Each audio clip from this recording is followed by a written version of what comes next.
Are you ready for the best damn radio show on the planet? Man Hour Nation, rise up.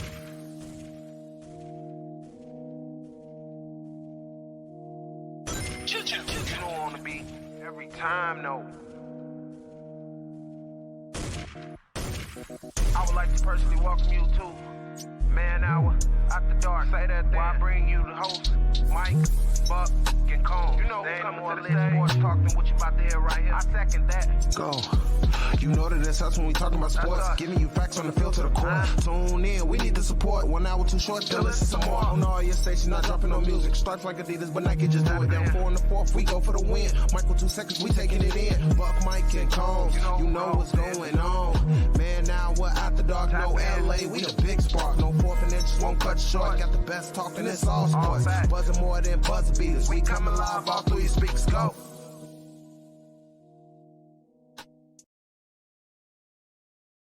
And what is going on, Man Hour Nation? It's your boy, Brandon Combs, coming to you live on another cold, frosty, snowy damn morning here in the beautiful city of Chicago.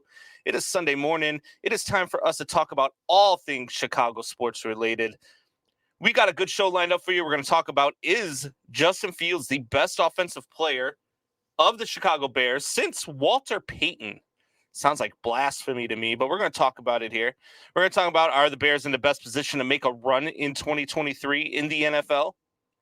We're also going to talk about the Chicago Cubs and the Chicago White Sox. Might even get into a little bit of the Bulls. We'll see if we have time.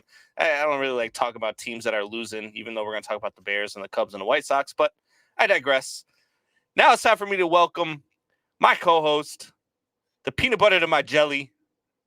He is Ryan Fitzgibbons. What's going on? Thank you, Brandon. What a great intro. Anyway, yeah, happy to be here. Actually, I don't think I told you this yet, but we have our Fitz and Friends Family Bears party today. So I got all the tables in, all the chairs, got money for strip cards, got the booze. You know, the only thing I have to ask you about that, Fitz, is it's the Fitz Family and Friends Bears game. Why the hell am I still at my house? Yeah, exactly. You should have been invited over. We're only on 2 What the hell? We're not at that stage yet. Oh, okay. Am I getting too clingy for you? Yeah. Am I being too clingy? My bad. We're not at that stage yet. Maybe next time. Maybe next week you should come by. And we'll so basically, I said I love you before you were ready to say you loved me. Is what you're yes, exactly. Okay. It's that embarrassing pause. And I just nothing wrong with that. I just said, that's great. yeah. Oh, cool. Cool. All right. So Fitz, earlier this week, I put out a hit on Facebook, and people just started coming at me, right? And I wasn't even saying that it was true. I was asking a legitimate question, and people were just lighting me up like I was saying that it is the gospel. So the question that I posed to everybody out there, everybody who's listening now, everybody who sees us on Facebook and YouTube and all that, I put out the question, is Justin Fields the best offensive player? Because remember, we're not a rich team when it comes to offensive history. Is Justin Fields the best offensive player since Walter Payton? What is the answer to that question? Look, I mean, I'll start here. He is definitely the most fun to watch since Walter Payton. I mean, I think Walter Payton highlights, by the way, are the best football highlights you can watch on a running back. So a lot of people are going to say Barry Sanders, and maybe I'm biased, but he's definitely the most fun. Obviously, you need that longevity. I mean, everybody's going to say, is he going to turn into Cam Newton? I don't think he does the same running as Cam Newton did. He's not running in between the tackles like Cam Newton did as much, even though this is a week after he trucked that safety and knocked him out in the end zone. But I think he's well put together. I don't think it's going to be that. He played a lot more from the pocket at OSU. I think he's going to start doing that here a lot more. He's making more decisive decisions, but I still haven't answered your question. I think we're going to have to look at this over, 4 or 5 year period.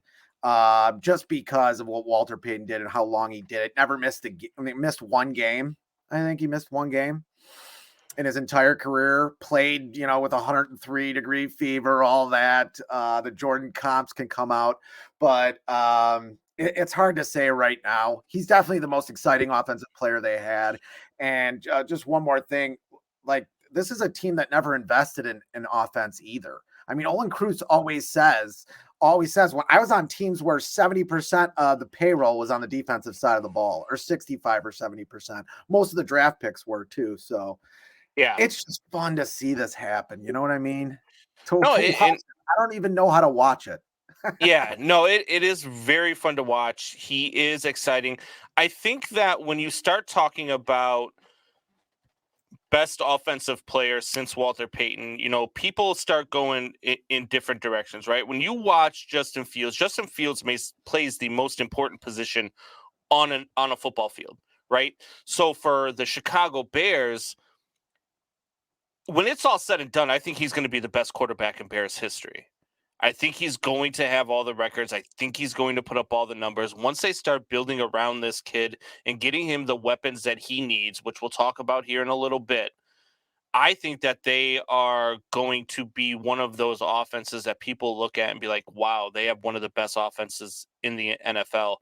And that's something that a Bears fan, if you had told them this 5 or 6 years ago, that eventually we're going to have the best offense in history, like, they're like, you're nuts, right? Because we're a defensive football team. We run the football. Mm-hmm.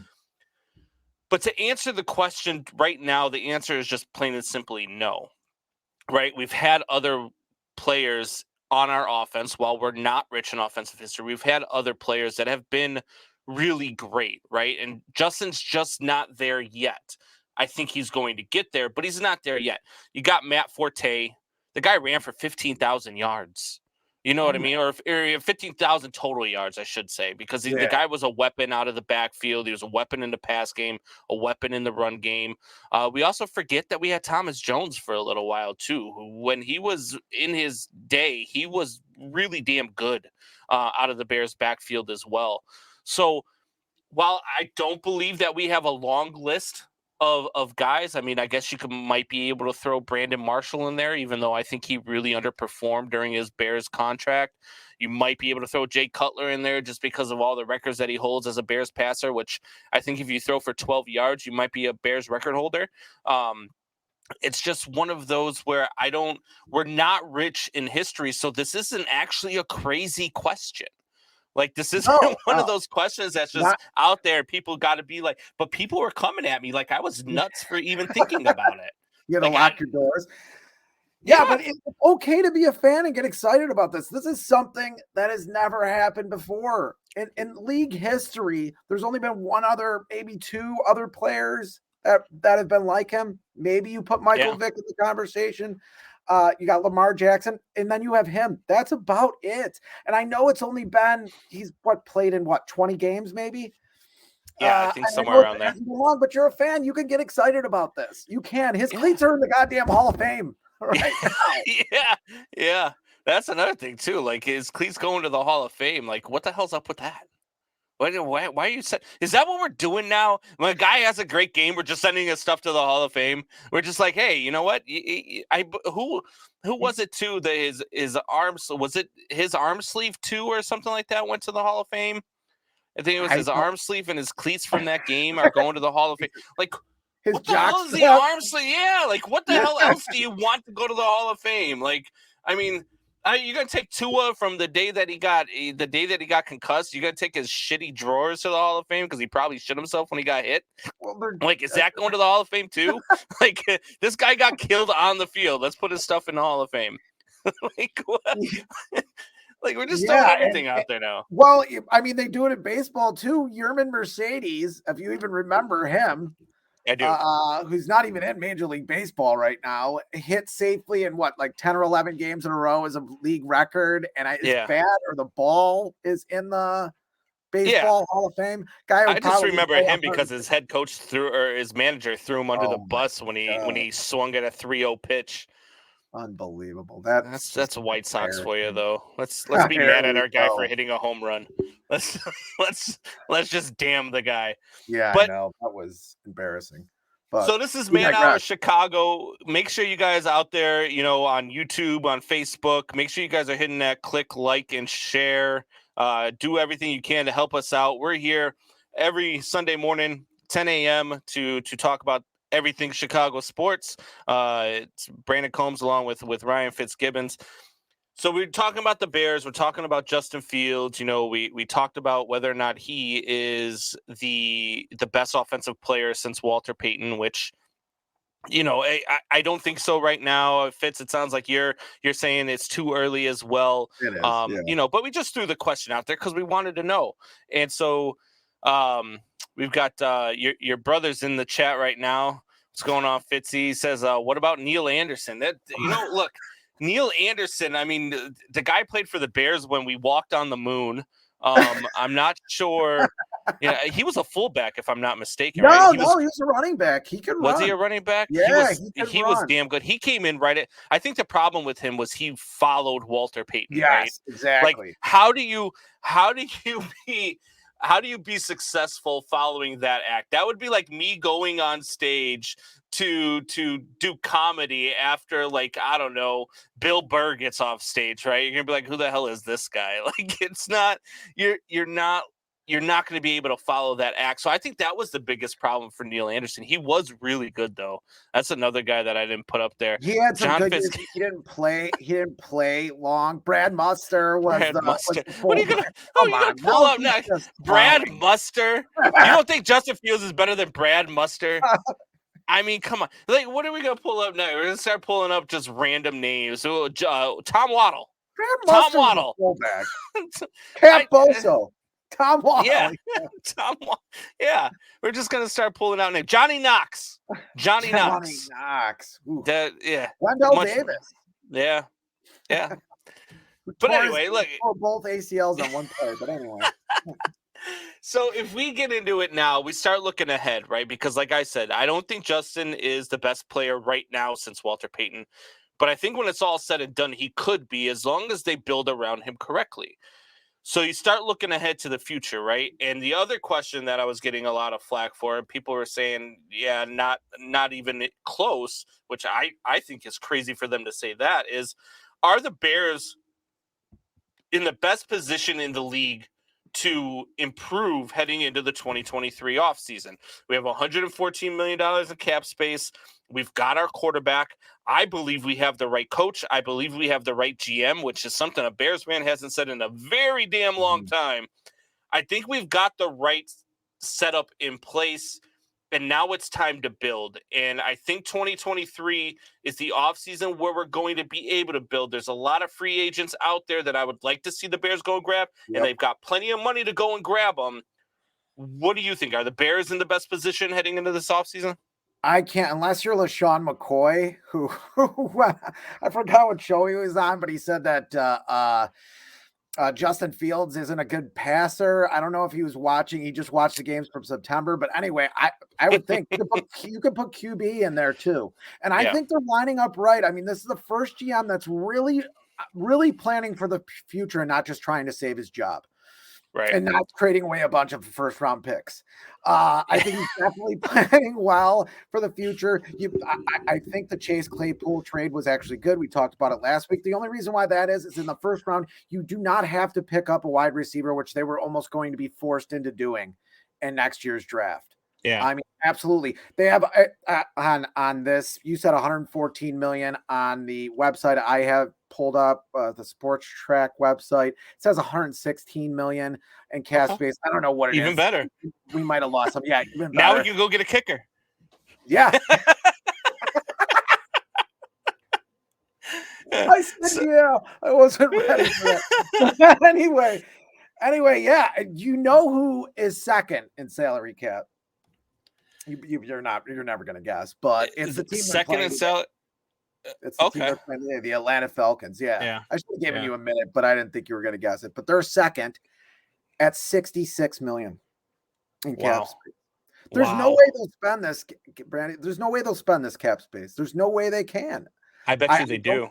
If you want to know how they spend, I'm going to tell you right now how they spend it right now. Okay. You go out and you get Orlando Brown, who is he's a left tackle, is going to be 27 years old in the offseason. He turns 27, plays for the Kansas City Chiefs right now, a great pass blocker. You've also got Jack Conklin on the other side of him. You can go get out of Cleveland, another great pass blocker. You can go get both of those guys right now. Right now, they're making 16 mil and 14 mil respectively. You go out and you throw 24 mil at each of them. That's half of your cap space right there. And you've just revamped your offensive line. You throw them in between the guys right now that are working for you, like Tevin Jenkins. Like I really like Tevin Jenkins. He's been playing. Do you know he's been playing with a bad hip all year and still has not allowed a sack all season long? Yeah, it's great. I mean, you don't want to get a guard in the second round because he was supposed to be a tackle, but I think he's doing great at guard. I think that was a great move. And the same thing, I mean, you've got Connor McGovern out there who's a center for the Jets. Then you start looking at other players. Like you start looking at guys like guys that can help you out in the run game. Miles Sanders is going to be a free agent. You look at Tony Pollard is going to be a free agent this offseason. Those are two guys that can go out and help you. Why not go get a Mike Gesicki to have a second tight end on your roster like a lot of teams do right now? You know, you have two really good tight ends. And then, you know, you've got guys like there's not really a big wide receiver market out there. Maybe Jacoby Myers might be the biggest wide receiving name out there as a free agent. But you spend your money there and you go in the draft, you can spend, if you're going to spend your money on the offensive line and maybe helping out your secondary in the defense, and you're spending all of your cap space there, you can go in at, I don't know, what are they going to have? Probably the 6th, 7th pick. You can go get the wide receiver from TCU. That kid is a stud. That kid is a stud. You think they should go wide receiver in the draft? If they're going to do it right, though, like I don't want look. That's the problem that I do have with Ryan Poles in this staff is that they didn't show me anything in last year's draft that gives me any confidence that they can go get the right wide receiver. You know what I mean? Yeah. Like they went out and got Velus Jones, who's been a complete bust. And the dominoes are falling with that too, with Khalil Herbert getting hurt on a kickoff return last week because he's in for Velus Jones should be receiving those, but he can't catch the damn ball. Right. And then Equanimous St. Brown, they go and sign him. He's been a freaking he's been trash all year long. And, you know, I do agree with LaShawn McCoy just a little bit in that I don't think that Justin Fields is a great passer right now. I don't even think he's a good passer right now. I think that he is good when he's on the run. I think he can hit guys while he's on the run.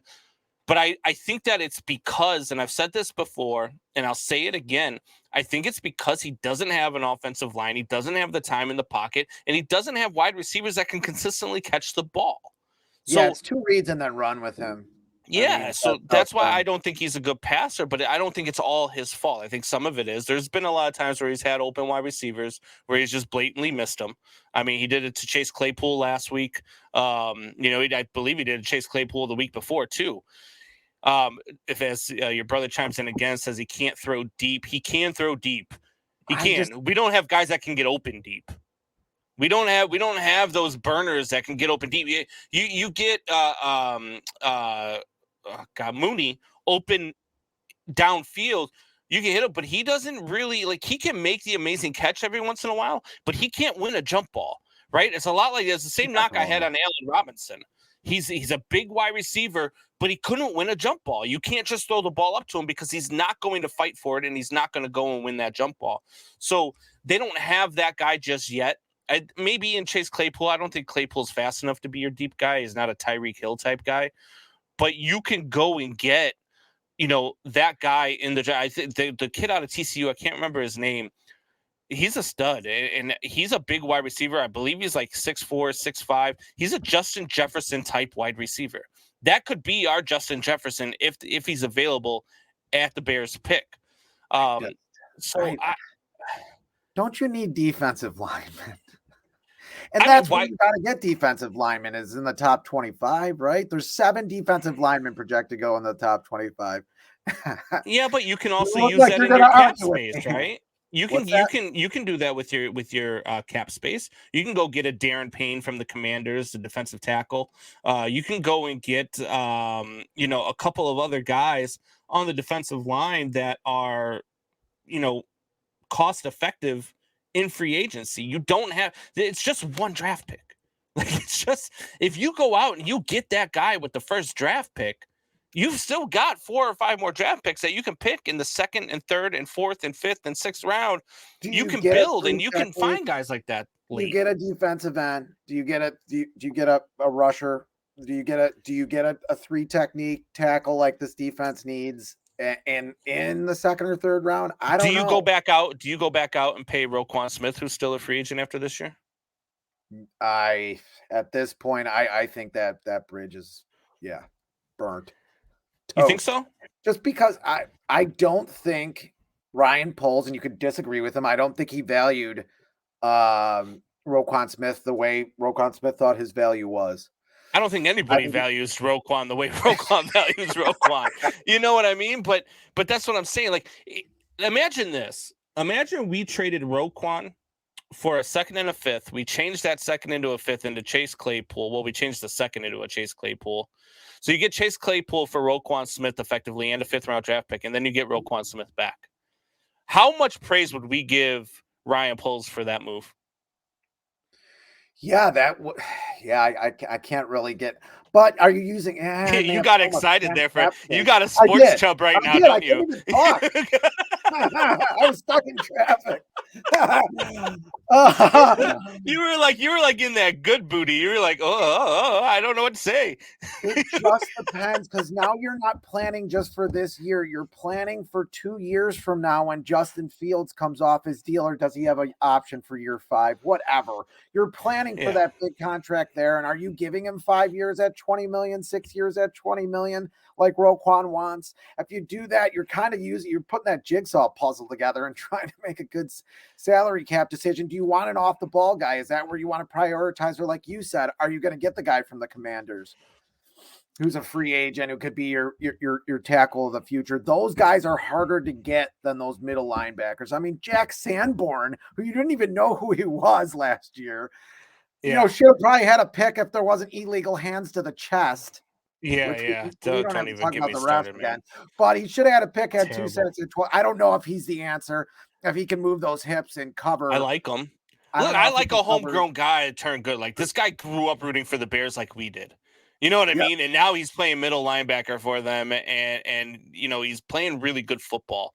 I don't know if he's the answer either, but I'd like to see him get a shot to be the answer. You know what I mean? Like, why he hasn't done anything. Now, let me ask you another question. Going in this offseason with all the cap space, if you go and you build around Justin Fields, 2 years later, he's going to probably command a lot of money on the market. Yeah. Do you give him his extension now with all the cap space that you have, where you can maybe get him a little bit cheaper? Maybe he'll give you a hometown discount for signing him earlier. Or do you wait, let him become great, and then let him be, try to give him a top 3 quarterback pay in the league? Well, I don't know if he's going to take an extension right now. I don't know if that would even be a smart idea for him. It would give you some predictability when you're putting the salary cap together, when you're having trouble, when you don't have $116 million and you're not double the next team in front of you. I would love that. I mean, that's the White Sox blueprint, even though it's a different sport, totally different salary cap situation there. A team that doesn't want to spend, but I would love it if we could do it. I just don't see. I don't see it happening. Yeah, I don't know if I see it happening. It would be smart for Justin Fields to not do it now. But then you start thinking about it from a business perspective, right? Like, yes, you're betting on yourself. If you don't extend right now, you're betting on yourself to be a top guy in the next 2 or 3 years. What happens if you tear an ACL? Yes. What happens if you go in for a run and you end up having concussion issues? Like, then you're starting to lose money on the market, right? So from a business perspective, it kind of makes sense for both sides of the fence, right? You could probably get him for a little bit cheaper right now. For Justin Fields, you're probably going to lose probably 50 or 60 million by resigning right now and extending. But is that 50 or 60 million enough to dissuade you from signing right now to, in case you do get injured? Like, is that 50 or 60 million of the you're probably going to get a 6-year? I would say probably for Justin Fields, you're probably looking at 6 years, 160, 6 years, 180. You know what I mean? In that 25 to 30 million a year What's range. the guaranteed money on that then? I mean, isn't I that mean, they what probably lets them guarantee. swing it? Yeah, they probably put a bunch of clauses in there as far as health goes, as far as MVP goes, as far as his passing numbers, and he's got to meet. There's probably, I would say, probably of that 180, I would say probably 120 to 130 of it's guaranteed over 6 years, and 20 million guaranteed per season for this quarterback. I mean, I think it's a pretty damn good deal. And with the potential for him to make 30 to 35, like, I'm okay with that. You get out of that contract, you're 28, 29. You still have a bunch of years left, especially how they protect quarterbacks now. Granted, he runs less in the next 5-6 years, but you got to think he's going to. This isn't going to keep up. I think once they build around him, he'll be able to run less. Right now he runs because he has to most of the time. I mean, granted, last week I think he only had 2 scrambles. The rest were all designed runs. Out of all of his runs, I think he ran the ball 13 times, and 2 of them were scrambles. But I don't think him holding out is a smart play right now, and I don't think the Bears waiting to sign him is a smart play for them either. Because if he does shell out the way you plan on him, if you do build around him the right way, all you're doing is making him more money that you're going to have to pay him. And let's just face it, the Bears don't spend a ton of money. Is Virginia McCaskey dead by the time that this guy becomes a free agent? Are you kill Virginia McCaskey every week? I mean, look, this the Queen died. Why not Virginia McCaskey? I mean, like, God, can't God give us one for once? Can't he come down and be like, Bears fans, you deserve this? Boom, Virginia McCaskey's dead. No, he's certainly not tipping the scales in the ref department, so he's not going to tip the scales in the longevity of Virginia McCaskey. The Bears are never going to let us in for interviews. We're never getting into such we're never getting with the Bears on a pre or post game show ever. This is never going to happen. They're going to be like, you killed Virginia McCaskey. This is not happening. Every week. Every week you prayed for her death. And then she died. We blame you. I'll be like, she was 147 years old. I'm still surprised she allowed them to draft a black quarterback, to be honest with you. Wow. I never thought that was going to happen. I really did. I said it before on Man Hour before they drafted him. I said the reason why the Bears can't win right now is because they refuse to draft a black quarterback. Other than Slash, who? Like, I mean, we had Slash for a little bit, right? We had him for I think it was 2 or 3 years. But he was more like a colon at that point. Yeah, exactly. And I mean, he was probably the whitest black guy I've ever met. So, Justin Fields, they finally drafted a black quarterback, but I was surprised that Virginia McCaskey let it happen. I'm just gonna say, I put it out there. I said it. That was the thoughts of Brandon Combs, not Ryan Fitzgibbon. So don't worry. Like, Ryan doesn't have to. No.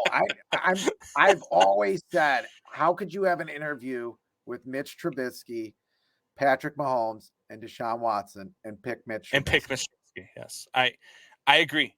And I said that too. I said this is why the Bears will never succeed, because they went with Mitch Trubisky instead of Deshaun Watson. And it wasn't because Mitch Trubisky graded out as a better quarterback like they said he did.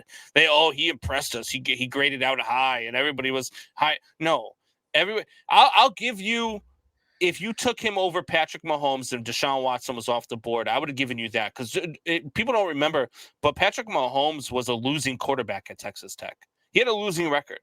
And he wasn't projected to be what he became, right? But Deshaun Watson. Now, granted, Yeah. I mean, all of our wives and daughters were safe because Deshaun Watson wasn't in Chicago. And there were Get no massages. masseuses. Yeah, like, I look at the very least, if Deshaun Watson was in Chicago, I'd have a new place to go get a massage. But Deshaun Watson not coming to Chicago was, to me, like, when I was watching that draft, I have a buddy who gets me all my jerseys and stuff, and I get discounted rates on all my jerseys. And I called them right before the draft. I said, look, when the Bears pick at 3, I said, I want my Deshaun Watson jersey. All right, I want you to order it, get it gun. He's like, yeah, absolutely, blah blah blah. And I'm standing up, and they trade up to 2, and I'm like, oh, we got it, Deshaun Watson. 110. Yep. There's no way we don't. They cannot screw this draft pick up.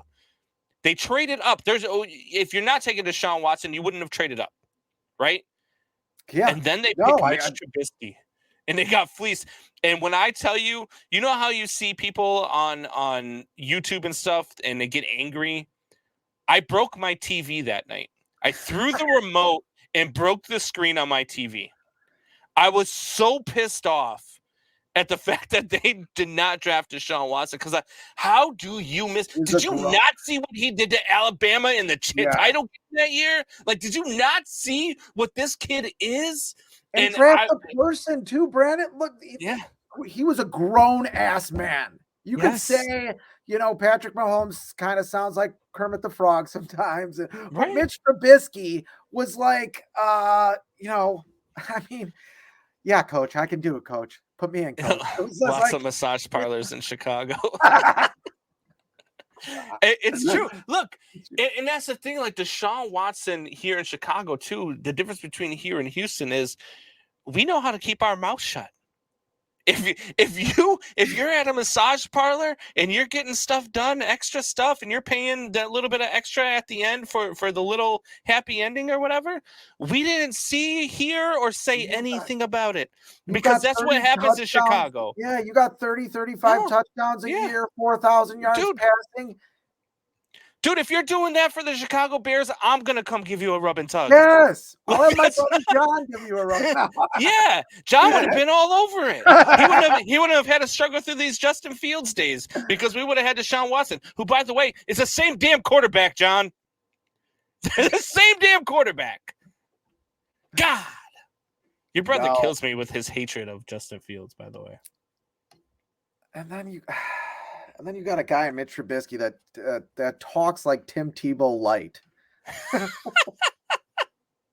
Yes. Just seemed immature, and it's not his fault. Never seemed like a sharp guy either. Never pushed back. He was turning off the TVs at Hallis Hall because he didn't want to hear the bad comments. And then you got Justin Fields, who gets up there and gets pissed off, and that's genuine rage when he's like, I am sick and tired of saying we're close. And what did he say that right before the Patriots game? I am sick and tired. And it seems the guy sat at his locker, didn't even take his uniform out last week for 45 minutes. Yeah. I mean, I think it's genuine. And to have that be genuine, I'm sure Trubisky was pissed off too. I mean, but he never really showed it, and he never really pushed back until maybe that final year when he was like, I don't want to take, 10 step drops. And I want to use my legs a little bit more and do some of the things that they're doing with Fields now. Because every time he did it, it worked. Every time he did it, it was like, oh, yeah, look at that. That worked. Oh, no, we're going to go back to the 7-step drop at the very next play. Okay, cool.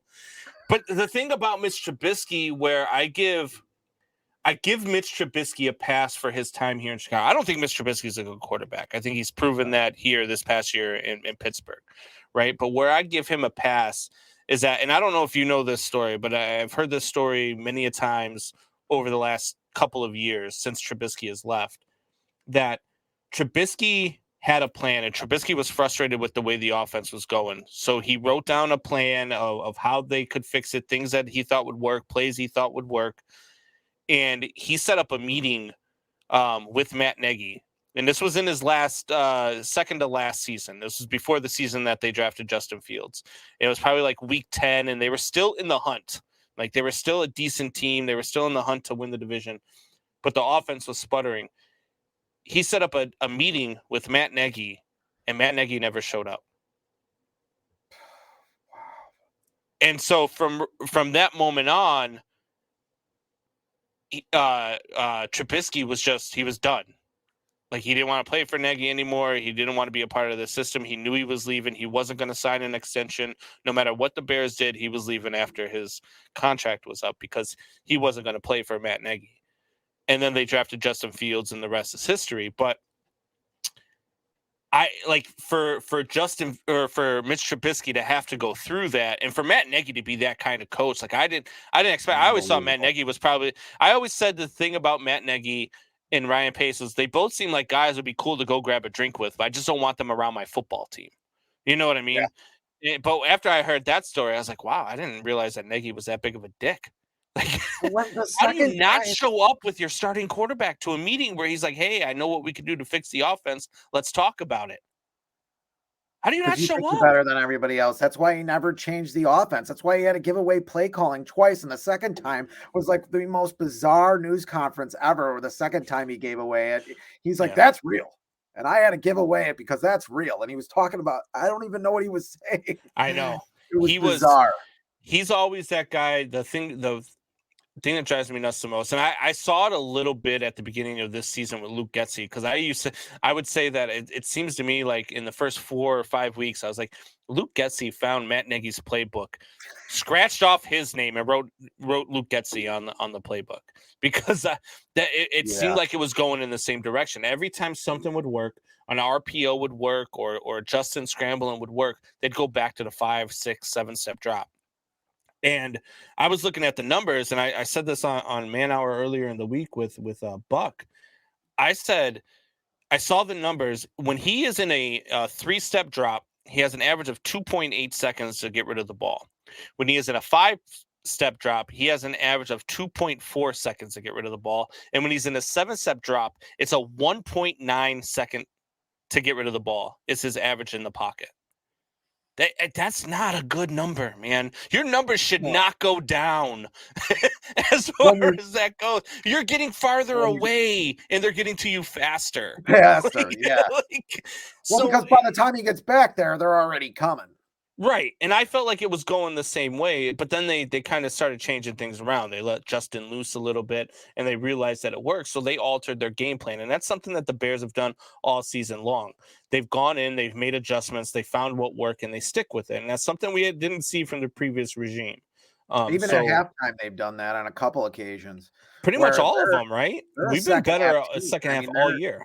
Yeah, I mean, other than a few plays in the fourth quarter, which we can say are this or that fault or whatever, EQ St. Brown can't catch the damn ball, and they stopped, calling pass interference for the last 3 minutes of the Miami game. But I'll take my tinfoil hat off now. But I mean, it was. You're right, though. Other than that, they've really been a second half team. Sure. They really have, which is good heading into today, right? Because you're playing against the Atlanta Falcons, and what do the Atlanta Falcons notoriously do? They blow 70-point leads in the second half. That's just what the Atlanta Falcons are all about. Like, they cannot hold a lead to save their life. So if the Bears play their game, this would be a fun afternoon for Chicago Bears fans. Perfect game at the perfect time. But go ahead. Yeah, but do you want to see the Bears win anymore this season? I think you need a few wins, just to keep your your quarterback from having a brain aneurysm. I think you have to have a few wins here, because he takes them.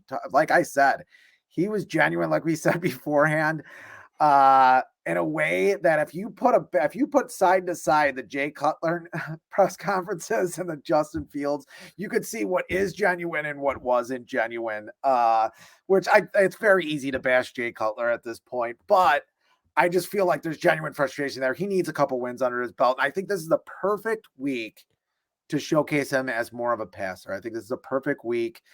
I think there's a lot of people saying it. Yeah. Atlanta Falcons are one of the worst passing defense, or the worst passing defense in the league. You should throw the ball 35 times. You have Khalil Herbert, who's hurt. You have David Montgomery, who's dinged up. I think you could pass it 35 times this week. I really do. Yeah, man, it's so hard because, yes, they are a really bad pass rushing team, but we're a really bad pass blocking team. and so I just don't know if that battle of meshes that. well. Like, I mean, I wouldn't mind seeing it. I would love to see Justin Fields sit in the pocket and have time in the pocket and see what he can do. I think it would be a lot of fun to watch. Or it could be really frustrating to watch too, though, right? Because if he struggles in the pass game, we're going to have to listen to it all week. I told you Justin Fields can't be a passer. Your brother's going to be knocking on my door at freaking 7:00 tonight and being like, I told you so. I told you. And I'm going to be like, John, go home. Put some pants on for Christ's sake. Put some pants on. But no, he is as we got my brother-in-law chimes. Well, actually, it's my nephews. They say, this is Finn and Declan. You guys are good. Thank you guys. Appreciate it.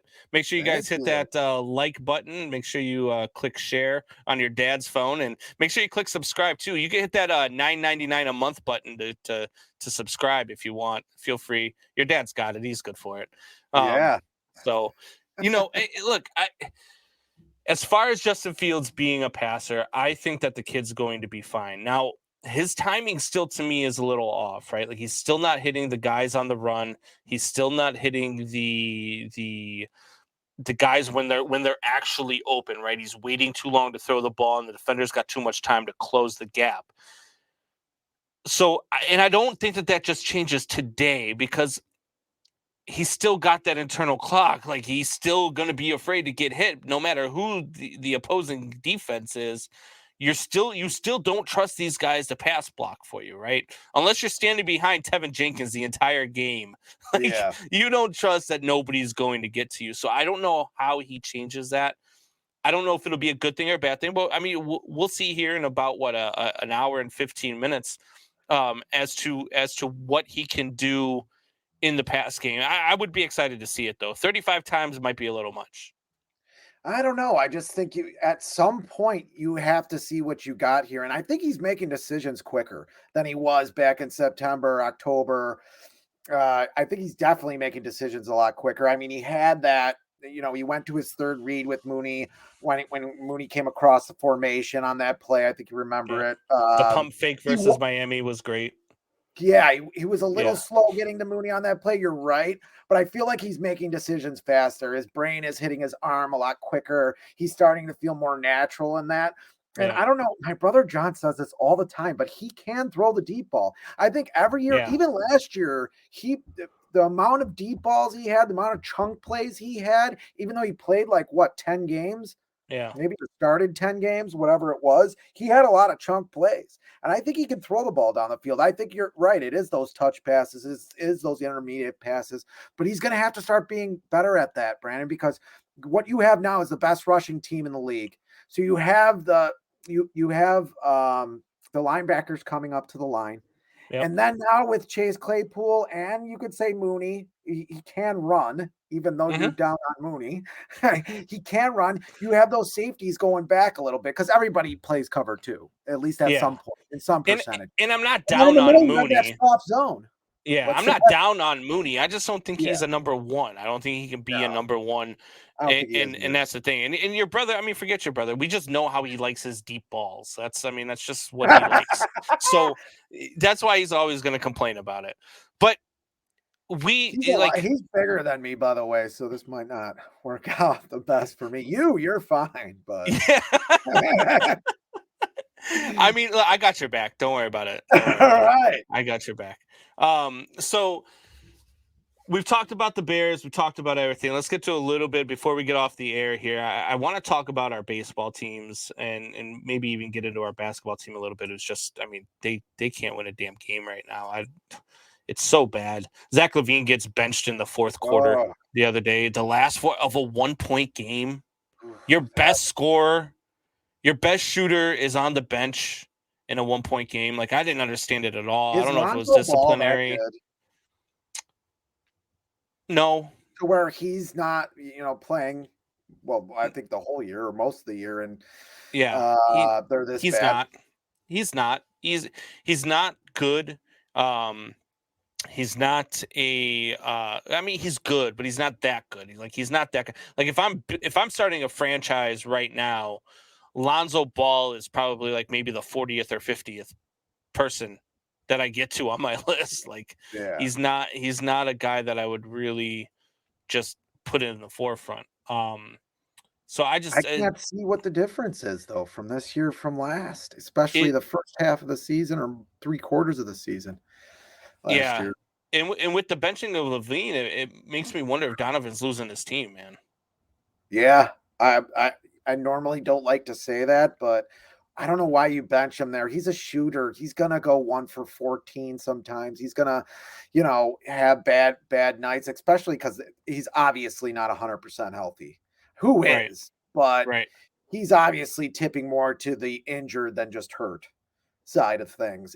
You can definitely see it. He's not the same player he is when he's that explosive player. He is that player that can hit that jump shot, that can really create space. And I think a lot of the league knows it, so he's not creating that much space. He has more contended shots when he's shooting. At least that's what I saw the other night. Yeah, and I mean, look, whether he's hitting the shots, like, tell me why that guy is not in the game. Tell me who you've trusted more over the last 2 or 3 seasons. He had a bad night. But that guy has got to be in the game at the end of the game for the Chicago Bulls. You're not a team that is just loaded with talent, that you can sit a guy like Zach LaVine in the final 4 minutes of a 1-point loss. No. You know what I mean? And you're wasting some great DeMar DeRozan years. Mm-hmm. You really are. Yeah. I mean, last year and it's going to be this year too. He had over 40 points. And I think that was Thursday night's game. Yeah, the kid is a stud. I love watching DeMar DeRozan play. I mean, last year there was about a 1-month stretch where he single-handedly carried the Bulls to victories. Like hitting was it like 4 straight game-winning shots or something like that? It was ridiculous how good DeMar DeRozan was last year, and they've done a little bit to try to build around them, but I just don't think they've put the right pieces in play. Like, I don't think that they've, obviously with the Lonzo Ball injury, Zach LaVine being injured, and them taking it easy on him with coming back and saying he's not even going to play in back-to-back games this season. I think there is a little bit there on the injury front that's kind of stopping them from reaching their full potential. None of them have really played all year together. But this Bulls team it drives me nuts because I really thought that they had a chance in the East this year. I really did. And they don't. They made a lot of good moves. They even drafted well last year, and they made some, they took some chances for sure in getting the guys here that are here now. And it looked like, this is going in the right direction. They just need one more piece, and I don't see that right now. Yeah, they're just not good. Donovan does not have them playing good ball. They've lost 4 in a row since that win where they dominated the Raptors in that win. And it's a good Raptors team too. But two losses to the Pelicans since. You lost to the Magic, you lost to the Nuggets, and you haven't really been competitive other than that Magic game. You haven't been competitive in any of those other games. And that Magic team is trash too. Yeah. I mean, they're not as good as the Bulls should be. Yep. Even with the injuries the Bulls are dealing with, they're not as good as the Bulls should And now be. You got the Celtics coming to town tomorrow. And so I don't know. I don't see this ending anytime soon. You know what the other thing that's gotten me? They have not won a Friday, Saturday, or Sunday game all year. And is that the games you watch most of? They can't win a weekend game. I don't know what it is. All of their wins have come during the week. And what's going on with Patrick Williams? I thought he'd be a lot better player at this point in his career. I know he was hurt for a lot of the year last year, but and with the emergence of Lauri Markkanen, it makes that look even worse, right? Yeah, like he's been so good this season, and you were like, "No, we can get rid of this guy because we got this Patrick Williams guy coming up," and now it looks even worse. I was just I didn't understand getting rid of Lauri. I really liked Lauri Markkanen. I didn't understand the move when they made it, but that's Bulls basketball right now. Like they're a lot right now. Their organization is a lot like the Bears organization, and not coincidentally enough, a lot like your White Sox organization, right? Same owner. and so they don't make the moves that you expect them to make. And taking shots any chance you get. You're starting to learn a little bit, right? Because you're looking at it and you're finding out that I was right, that they're not about to spend any money over on the south side of Chicago, are they? I cannot believe it. I just cannot believe it. I mean, you need a second baseman or you need another starting pitcher for sure, and you need to pay up for it. I mean, maybe you can go with a second baseman who's just a stopgap because you got Colson Montgomery coming up who just raked last year. He's a left-handed second baseman too, throws right-handed, which is worth his weight in gold. He was a great pick at the bottom bottom quarter of the draft that you really did well on. And yeah, maybe you can get a stopgap. Is that Elvis Andrus? I don't know. Maybe you could do that. And maybe in right field, you have Oscar Colas, who raked last year and is ready. He's 25 years old. It looks like he's ready to join the big club. Then I want starting pitching. Then I want you to bring maybe not a Jacob deGrom in with all the money he wants, but I want to bring in one of the top free agent starting pitchers right now. I don't see why you wouldn't.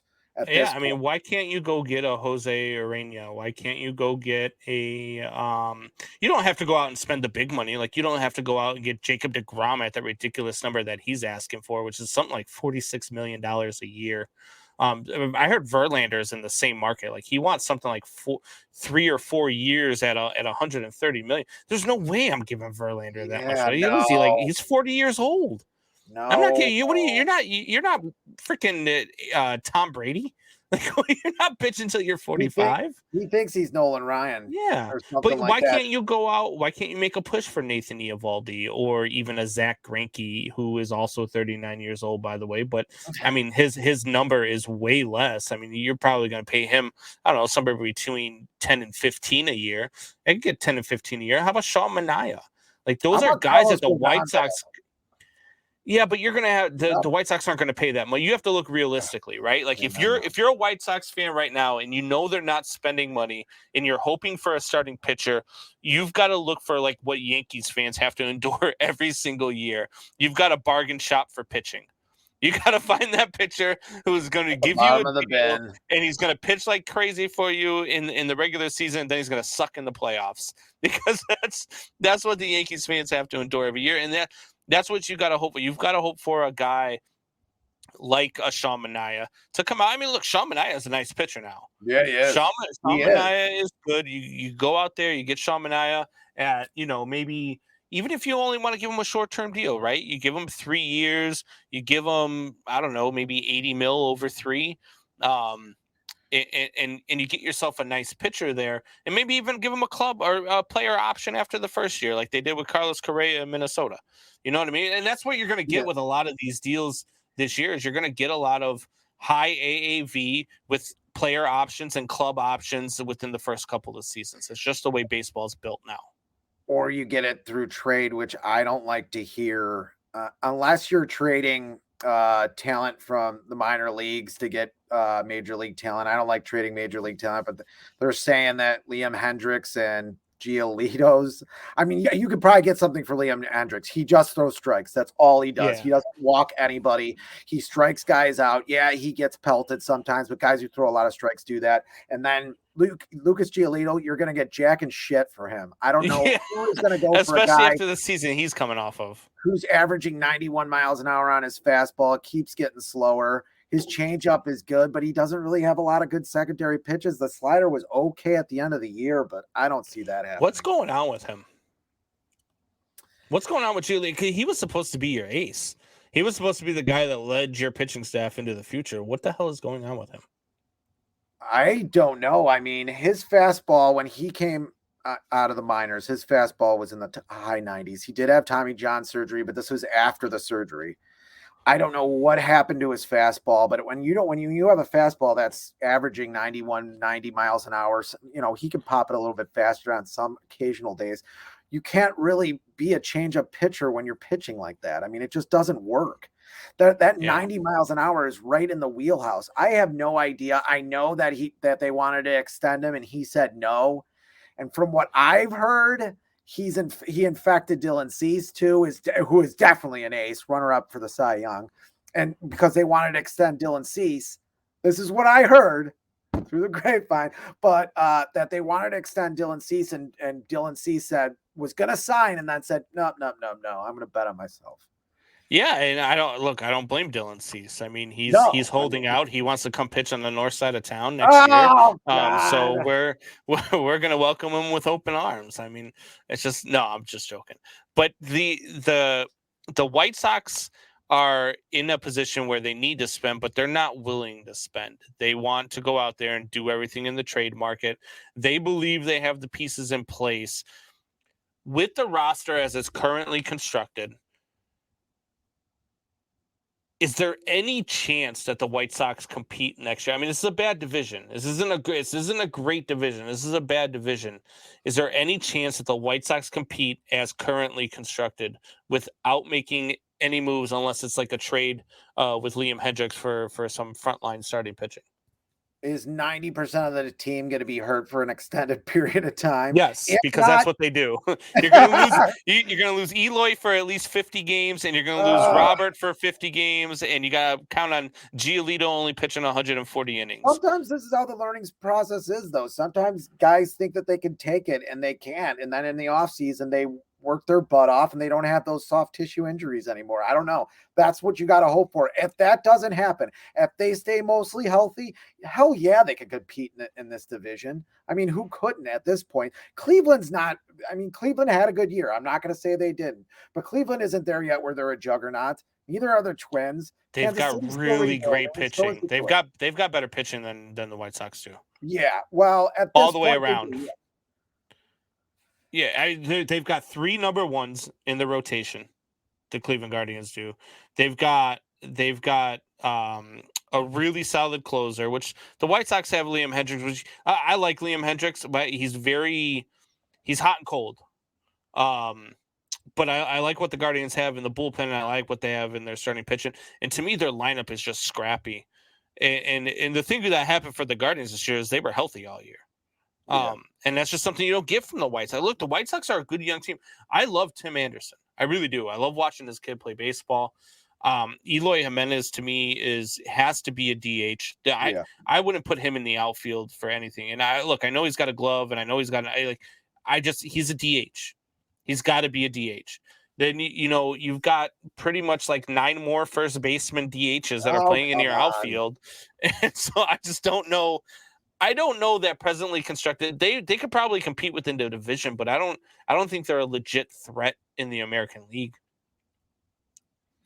It's tough to say. I mean, there's a lot of ifs, right? I mean, is Michael Kopech going to pitch 200 innings this year? Is Oscar Colas going to win Rookie of the Year? I don't even know if they even need that. They just need to stay healthy, and I think that lineup is good enough to compete against most teams in the American League, depending on their pitching, depending on what starting pitcher they get. They have to get another starting pitcher. There's no way they can't, maybe even 2, but at least one, bona fide starting pitcher for sure. I'm okay with Dylan Cease, and I'm still good with Lance Lynn. The way Lance Lynn played his last 10 starts, he was hurt for part of the year too, like everybody else was. Didn't get a spring training. But yeah, I think they can definitely compete. I do, but we have to see what happens through the winter here.